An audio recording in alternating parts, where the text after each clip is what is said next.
Hi! Isang magandang araw po sa inyong lahat. Welcome kayo sa aking YouTube channel, ang Madiskarting Waray. Basta waray, mahusay. Basta waray, madiskarte yan sa buhay.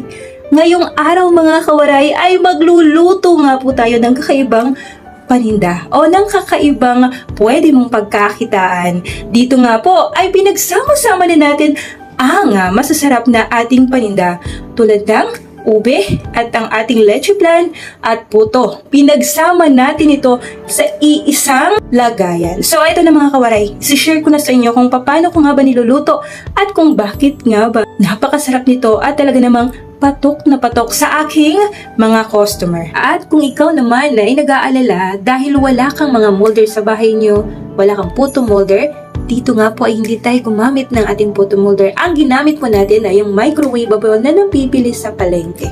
At ito naman mga kawaray, dito ko po siya niluto para isahan na lang po ang pagluto at hindi na tayo kailangan pang maghugas. Para umpisa na natin. Dito nga ay gumamit tayo ng 8 pirasong egg. Medium size lang po ito. Ay ipag-separate po natin ng egg yolk sa egg white dahil ang egg white ay ilalagay na po natin yan sa puto and then ang egg yolk ay yun ang ating gagawing leche plan. Susunod kong gagawin dito ay tinunaw ko muna ang ating butter or margarine para hindi tayo mahirapan kapag samahin na natin ang ating mga ingredients. At ito nga mga kawaray, gumamit tayo ng all-purpose flour 4 cups and then ang ating baking powder, ito ay 8 teaspoon. Ang ating pinch of salt yung konti lang para mag-agaw ang tamis at alat niya. At ngayon naman ay sunod na natin ang ating sugar. 1 cup lang ito, hindi ganun katamis at huwag niyong pasobrahan ang inyong asukal dahil kapag sumobra ang asukal niyo, hindi niyo na malalasahan ang leche plan, kundi ang tamis na lang ng inyong puto. Dito nga mga kawaray, nagkaroon po ako ng aberya. Dahil nga po ako ay nagluluto, hindi ko na malaya na hindi pala siya nakaplay ang video ko. Pero ganito lang po naman ang aking inilagay. Water 1 cup, evaporated milk 1 can, yung 350 ml. Butter 1/4 cup, yun nga po yung tinunaw natin. Egg white, 8 pieces. Ang ginawa ko lang dito, pinagsama ko lahat itong ating mga ingredients. Hinuli ko pong ilagay ang ating egg white. Hinuli kong inilagay ang ating egg white para lumambot ang ating puto na hindi mo akalain na ito'y puto lang dahil sobrang lambot kapag ito ay maluto na. At ito nga mga kawaray, dapat nyo salain nyo po ito para wala yung buo-buo ng inyong baking powder. Hindi natin may iwasan na may buo-buo po tayong baking powder kaya kailangan sinasala po ito. At kapag ganito na siya mga kawaray, ito ay yung tamang timpla na ng ating puto. At dito nga po ay gumamit tayo ng flavoring which is yung ating ube flavor. Talagang the best dito, maganda ang combination niya. Pinaghati ko nga po ito sa dalawa. May ube and then may plain po tayong puto. At ito na. Pagka okay na po ang inyong ube flavoring, ay wag na po kayong magdagdag pa. Pero kung sa tingin nyo ay kulang pa, dagdagan nyo pa po ang inyong ube flavoring dahil hindi naman po yun magkakaroon ng effect sa lasa. So, ito na nga ang masasabi ko sa inyo. Maglalagay tayo ng itlog na maalat para the best itong ating puto. So, ito, gumamit lang po ako dito ng 2 pirasong na maalat. Bahala na po kayo kung anong slice ang gagawin nyo. Dito nga po ay gumamit ako ng circle na ito. Ito ay microwavable. Ang una kong inilagay dito ay ang ating ube flavoring. So, ganyan po ang lagay. Ngayon po ay nakagawa nga po ako ng 8 piraso. Pagkatapos natin ilagay dito ang ating ube flavor, yung ating butter, ay ilagay nyo po dito ang sa ibabaw ang itlog na maalat. At pag mailagay na nga po natin ang ating itlog na maalat sa ibabaw ng ating ube flavor, ay tiyakin na kumukulo ng inyong tubig bago nyo po ito isalang. So, mga kawaray, kapag hindi kasi kumukulo ang tubig na isalang natin ito ay hindi po ito maganda at ito po ay titigas. Ngayon naman ay habang niluluto natin ang ating first layer ay gumawa na tayo ng ating pang leche plan. At ito nga yung ginamit ko ng ating egg yolk, yun yung 8 pieces na medium size. Ang gagawin lang natin dito ay maglagay tayo ng condensed milk, 1 can, 300 ml.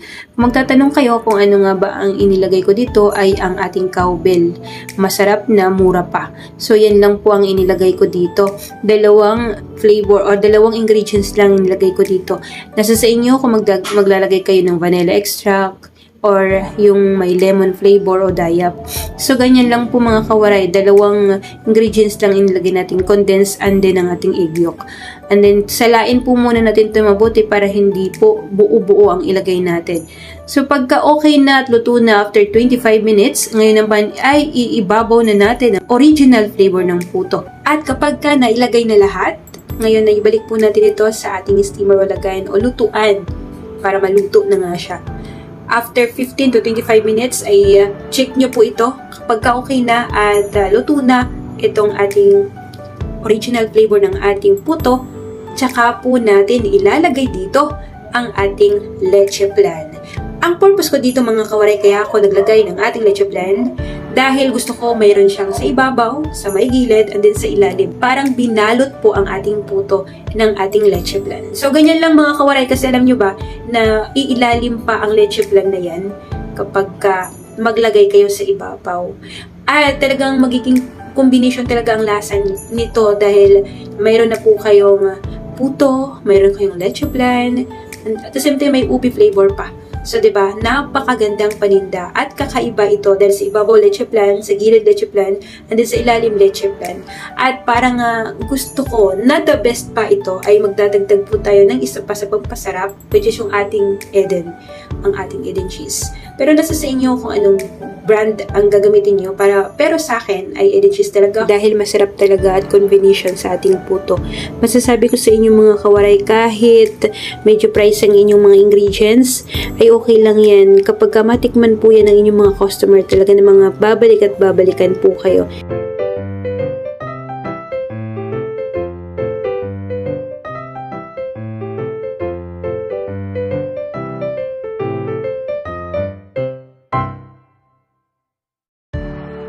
At dahil nga po nakalimutan ko na namang ilagay ang ating Eden cheese bago isalang, at ganito lang nga po ang kanyang kinalabasan, hindi siya ganun katunaw dahil huli na nga po natin inilagay ang ating Eden cheese. Nakalimutan ko na namang ilagay sa ibabaw. So okay lang, at least nakahabol at nandyan naman po siya. Ganyan po ang lasa at talagang kakaiba itong ating puto ngayon. So mga kawaray, kung gusto niyo pong hiramin ang lahat ng mga picture na pwede niyo pong ipang-post sa inyong mga FB, dalawin niyo pong aking Facebook, Hasmin Kabigkes, at follow niyo po ako doon para updated po kayo sa lahat ng aking mga niluluto. So ayan mga kawaray, mag-shoutout na po muna tayo. Shoutout na po natin ang lahat at walang sawang sumusuporta sa ating YouTube channel. At umpisahan na nga po natin kay User A. Salamat, dagdag po yan sa paninda. Thank you po. At si Malo Villanlino, ang sabi niya, magandang araw, marasa Godman iton, special aton mga waray. Shout out din po. Thank you. Ayan, shout out po sa inyo Ma'am Malu. At sa walang sawang panood, pag-comment nyo dito sa aking YouTube channel. Salamat sa suporta nyo po. At itong mga nandito ngayon ay random lang po ito. Ito ay pili lang. Napili ko lang silang i-screenshot. So, shoutout po din natin si Dingding Romano. Pagpalain ka ng Diyos at sana umasenso ka dyan sa negosyo mo. Wow, thank you po. Marifi Venus, salamat ma'am, may bago na naman akong lulutuin. Thank you po sa inyo. At sana ay magawa nyo din pong lutuin itong aking niluluto. At i-shoutout natin si CJR. Thank you for sharing recipe. Sarap naman yan. Nagkaroon ako ng idea, madam, from Taguig City. Ayan, shout out po sa inyo sa lahat ng mga nakatira sa Taguig. Shout out po sa inyo. Si Jelle Torres, ang sabi niyo, paano ko lutuin ang nyug? Ma'am, pwede po nyong isabay sa pagluto tulad po ng paistiman niyo po ang inyong nyug para hindi po siya agad-agad magpanis. So, ayan, i-shoutout po natin si Lori Jane ng vlog. Wow, yummy host. Natatakam ako. Gawa mo, try yung hope na shoutout rin ako sa Super I'm New. Subscribe from Muscat. Okay. Shoutout din po natin si User R. Wow, masubukan nga. Ayan. Wag nyo na lang pong panoorin, kundi subukan nyo ng lutuin. Talaga namang napakasarap nitong ating mga recipe dito sa aking YouTube channel. At syempre, shoutout din po natin si Vion Venido Angeles. Sarap niya nakapagluto ng salamat tutorial. Rain Marzon, napakasarap niya yan, mahilig ako sa luto ng kakanin, kaya dagdag ko po yan sa kakanin. Ayan ma'am, talaga namang napakadali lang lutuin itong ating suman na ito dahil hindi mo na kakailangan pang magpagiling po, dahil po pwede ka nang magluto ng ang gamit nyo ay rice flour lang.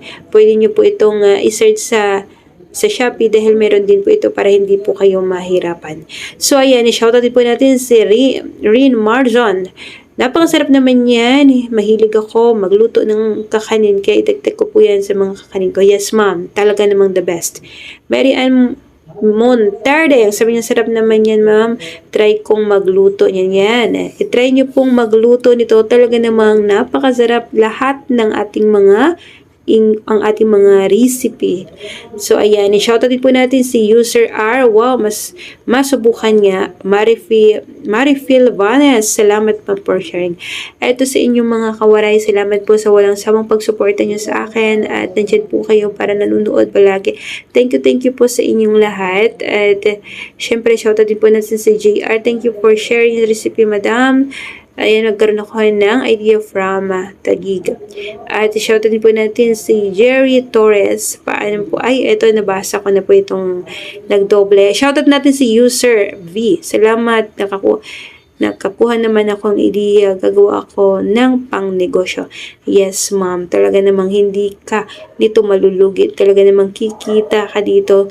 Kung gusto niyo pong hiramin ang aking mga picture, marami pa po ako niyan. O kung puntahan niyo po ang aking Facebook. So, ayan. Shoutout natin si Ding Ding Romano. Pagpalain ka po ng Diyos. Sana masmasin ko. Yes. Ding Ding, thank you. Ang galing naman mapagbigay. So, ayan. Thank you po sa inyo, Ma'am Ding Ding. At kung gusto niyo pong panoorin pa ang lahat ng mga aking recipe, nandito lang po yan. Scroll nyo lang. Shoutout natin si Malu Villalino. Magandang araw, Ma'am. Pagod man mo ron, special haaton. Si Lornam Balate. Wow, galing naman, Ma'am Jazz. Panibagong kaalaman na naman. Thank you for sharing. Gawa ko niyan, God bless. Thank you po. Salamat po sa inyong panonood sa aking YouTube channel. At sana po ay huwag kayong magsawang manood sa akin. Thank you sa inyong lahat mga kawaray. Kung gusto niyo pong manalo nga po kapag mag 100,000 subscribers ako, ay mag-comment po kayo para isa kayo sa mapipili kong papalaring mabigyan ng mixer or ube. Thank you po sa inyong lahat mga kawaray. Hanggang sa susunod. At sana ay nagustuhan nyo po itong ating recipe ngayon. Kung nagustuhan nyo, please subscribe my YouTube channel. Thank you and God bless po sa ating lahat.